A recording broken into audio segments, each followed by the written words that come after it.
How much was the bye week different for you and your staff? Well, I mean, it was good for us. I mean, we needed to get some rest. I mean, I think I always have a little bit of mixed emotions about bye weeks. You know, if you're playing well, you kind of hate to have it just because you're in a routine and you don't want to do anything to mess your routine up. But coming off of the game that we were coming off of and the way the game went down, you know, I think it was actually at the perfect time for us. You know, I think we were worn down physically, but I think we were probably as worn down mentally and emotionally as anything. I think we're you know, just kind of trying to get accustomed to being, you know, in the situation that we're in terms of, you know, playing big games and maybe starting to get a little more attention and just all the stuff that, you know, young people have to deal with maybe that they're not used to dealing with. And so I think it was good for us, gave us a chance to regroup a little bit, gave us a chance to have 3 practices where we really focused on fundamentals, which I think we'd gotten a little bit loose with some of our fundamentals, and gave us a chance to get rested up. And I think that, you know, when we met yesterday morning, I really challenged the players about, you know, coming out on Sunday and having a good start to the week and how important it was to do it. And the guys had one of the best practices we've had all year, if not the best. And so I was encouraged by that. You could tell we were fresh, and you could tell that you know, we're kind of ready to you know, get back and start getting ready for this game. So it was good. You know, coaches got to do some recruiting. I went on the road and went and saw a high school game and saw some good players, and so a busy day. You know, it's bye week, and you think I'm going to get some rest and all that. And I'm not so sure that I wasn't more tired after the bye week than I was going into it. When you talk about recruiting, I mean, to go into a bye week 6-0, I'm sure that probably helps in that area. You go and you can talk to some of these guys. Yeah, no, it does. Yeah, I mean, it always helps when you went in and having some success, and you know, I mean, we've been selling guys on a vision, and it's hard to do sometimes, and it's easier to do it when they start to see some results. And you know, we realize we're just getting started, and it's early in the year, and all that, but it certainly helps. What was the reception like out on the recruiting trail? It was good. Yeah, it was good. I mean, it was positive. I mean, there's some guys that you know, that we've been working that you know, probably had us down the list a little bit. That, you know, I think we've steadily moved up the list, and you know, I mean, you know how it is. I mean, the thing with us is, you know, we need to recruit, you know, Power 5 kids and kids that have Power 5 offers. I mean, those are the kind of players that we need to recruit in order to be the kind of program that we want to be. And so, you know, it's all about finding the right kids and the right guys that fit. And the same thing with us. I mean, they're looking for a school that fits their needs. And you know, the more we win, the more credibility we get, and the better the recruiting is. And did your needs change at all after the start you've gone into on the recruiting line? You know, not really.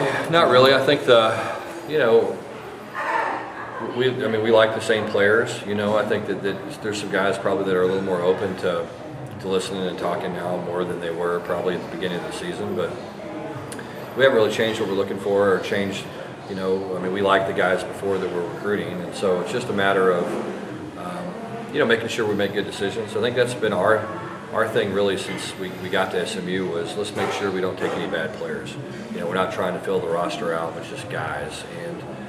And the transfer portal has helped us with that. I mean, it's, you know, it allows us to be very patient with the you know, the commits that we're getting, and make sure that we're getting guys that we think, you know, fit our program and you know, can develop into the kind of players we want them to develop into. With Freeman, you gave him a little time, I guess, right after the start of last week. I mean, and his numbers have been down a little bit. Do you feel like is there? Yeah, I mean, I think part of it's been Xavier's numbers have been up, you know, and Xavier's been pretty hot. And you know, it's just the funny thing about running backs is there are certain situations where guys, you know, have certain games where going into the game you think, well, this is going to be a good game for this guy because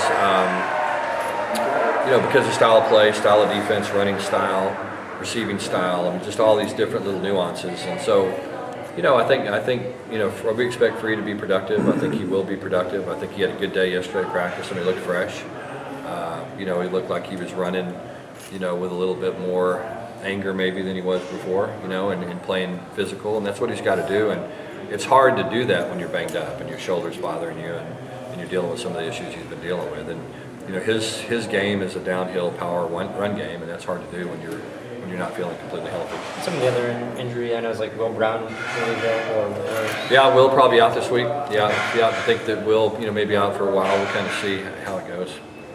heard coaches say that managing players during times of widespread praise, I've heard some say it's the hardest thing. Yeah, I mean, it's an interesting world we live in, just with the need for people to feel validated. And I'm not talking just 18-year-old kids, I'm talking, 50-year-old grown men.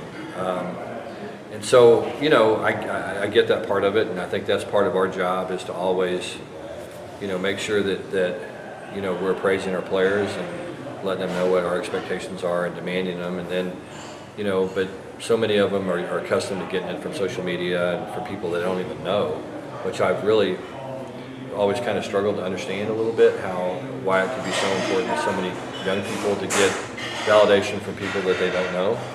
But I think it is, and I think that's part of kind of the society that we live in to an extent. And so, when guys start getting a lot of praise, you've got to do a good job of making sure they understand how quickly it can go away. You know what I mean? I think we're one of those programs that, if we lose a game, then our shine's going to go off pretty quickly. And I think our guys understand that. It's certainly been pointed out to them enough to where, we know we have to fight for every ounce of respect that we get. And we're okay with that. I mean, that doesn't bother us. We don't feel entitled to people fearing us or even respecting us until we earn it.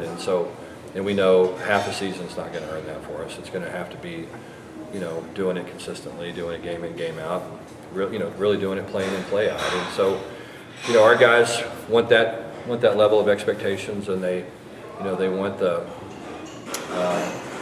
the notoriety that comes along with having a good football team, but at the same time they know how fleeting it can be. A couple of your recent opponents have come in to play you coming off a bye week. Now it's your turn. So when you have that extra week, is the practice for you and your staff more about refining what you've already been teaching, or are you expanding the playbook a little on offense or defense? Yeah, it's really, for us it was just more kind of get back to fundamentals. I think that was the thing that when we sat down and we looked at the Tulsa game film, we felt like that's why we got down 21, is because we made some mistakes, fundamentally that we haven't been making. We busted two coverages, they're real simple coverages, where they hit us on, basically two wheel routes for touchdowns, and we haven't been doing that. We let a ball bounce in the end zone and didn't cover it. And we haven't been making those kind of mistakes in the kicking game, and our execution offensively just wasn't where it has been, certainly in the first half. And so, when we sat down as a coaching staff and said, what do we have to do to make sure that this kind of performance doesn't happen again, particularly early in the game, there were some things that came out of that, and the biggest thing was an emphasis on fundamentals. And so that's kind of what we took those 3 days to, refine our base plays, refine our fundamentals, make sure that we address those little things like ball security and communication defensively, and all those things that are really important and critical. ESPN said this morning that they had strongly considered coming here for College Game Day. I know obviously some of the administrators were kind of tweeting about it. Did you feel like you got a chance? Were you disappointed it didn't happen?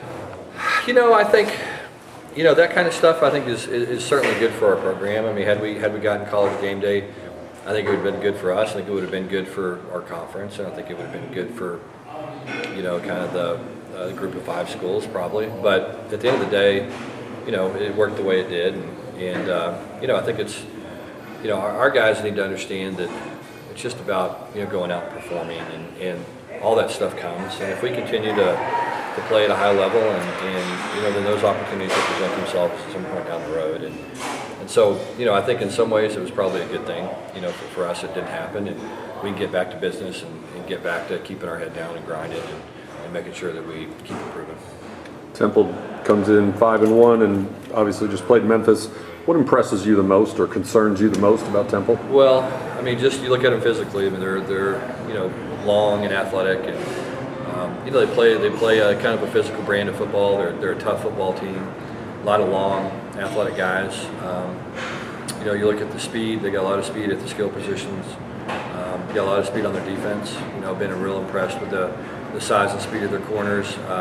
Got a good defensive front, active linebackers. So it's a good group. I'm impressed with they play winning football. They forced a lot of turnovers against Memphis. Turnovers most of the time when they occur are because somebody forced them, and I think most of those turnovers were due to Temple. You know, just playing really fast, playing really physical, flying around to the ball and creating things. And so, you know, they've been a team that has done that consistently. You know, I think that's been kind of the key to their success so far. They've managed the game well. You know, they just are playing a winning brand of football, and when you play like that, you're hard to beat. You just don't make a lot of mistakes, and you know, and you force the other team into making mistakes. When you're the coach in the middle of one of these, I'm sorry. No, go ahead. When you're the coach in the middle of one of these situations where a program's doing something hasn't done in a while, that phrase "first time sense." Yeah. What's your interpretation of what that's like to be? Well, it's good. I mean, it's certainly good for us. I mean, I think everybody knows our history and knows kind of what the program has been through, and you know, and at the same time, you know, I mean, they've had some good years around here. I mean, June Jones, you know, had a couple 8-win seasons and some good football teams here, and you know, and so the program has had some ups. It hadn't all been downs, but you know, I think that you know, it's good. It's good because we, you know, I believe, I think our fans believe, and certainly our players believe that you know, that this should be a program that has success year in, year out. I mean, I think it's one of those kind of programs. I think when you sit down and you say, you know, what are the elements that you need to have a winning football program, I think SMU checks those boxes. You know, great location, great academics, you know, investment in facilities, investment into players and developing players, and all those things, and you know, and our university's doing that for us and providing us with the resources that we need to be successful, and you know, our players have really improved because of that, and so, you know, I like where we're headed. I think we all realize, like I said earlier, that you know, that this can turn pretty quickly. I mean, we're getting ready to play some really good football teams, and a bunch of teams are in the top 25 or on the verge of being in the top 25, and so what we got to do is just remember why we've been successful, and like I said, just take a one game at a time approach, and really a one day at a time approach, and just keep improving and make sure that we put our best foot forward, and let the rest take care of itself.